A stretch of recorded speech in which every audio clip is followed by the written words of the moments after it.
So, ayan guys, nandito kami sa labas ng aming bahay. Ayan, gusto nilang sila mag-ula ng aming bagong alaga na 2 kambing. So, ito si Baby Tantan. At hila-hila niya si Luna. Yan, may pangalan yung aming kambing guys. O, diba? Siya si Luna. Ayan, hawak ni Baby Tantan. Pinagbibigyan ko sila guys. Ayan. Tapos, yung may alaga kami na isa pang itim. Yun naman yung lalaki. Yun.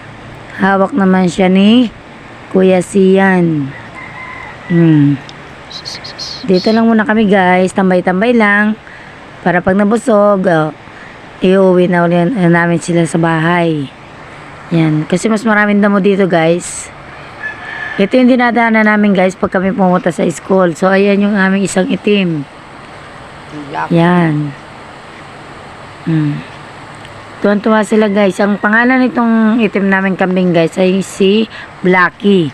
So, si Kuya Sian, yung aking isang anak na lalaki, nagbigay ng pangalan. Huwag ganyan na anak yan. Yan mo siya kung ganyan tali anak. Ayan, dito lang kami. Siguro, tagal kami dito ng mga ilang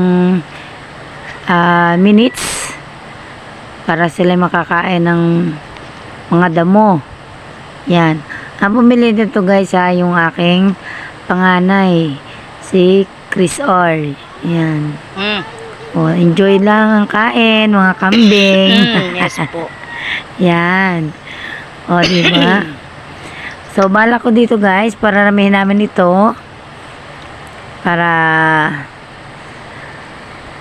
pag marami na, pwede na namin ibenta. Diba?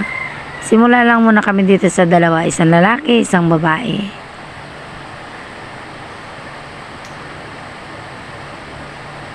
Ito guys, Ayan, kumakanta pa siya guys, diba? Kumakanta pa siya dyan guys. nagpulupot. Ayan na, lumipat na. So, maraming naman dito sa amin guys, dito sa amin danan, kaya hindi magugutom yung aming alaga. So, kailangan lang namin bantayan din namin siya, pwedeng iwan yung aming kambing dito kasi baka mawala. Baka manakaw kasi doon sa ibang barangay.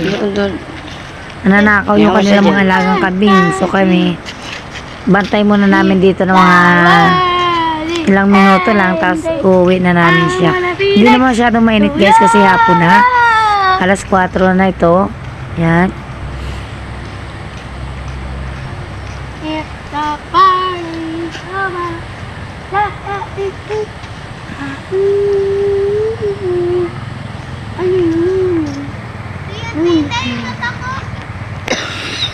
Ang dami nito guys. Daming damo. Paborito nila guys kainin na yung Bakit? Ano yung mata mo? itong ipil-ipil. Mami, hanin ko na. Bye-bye. Okay na. Okay na. Oo.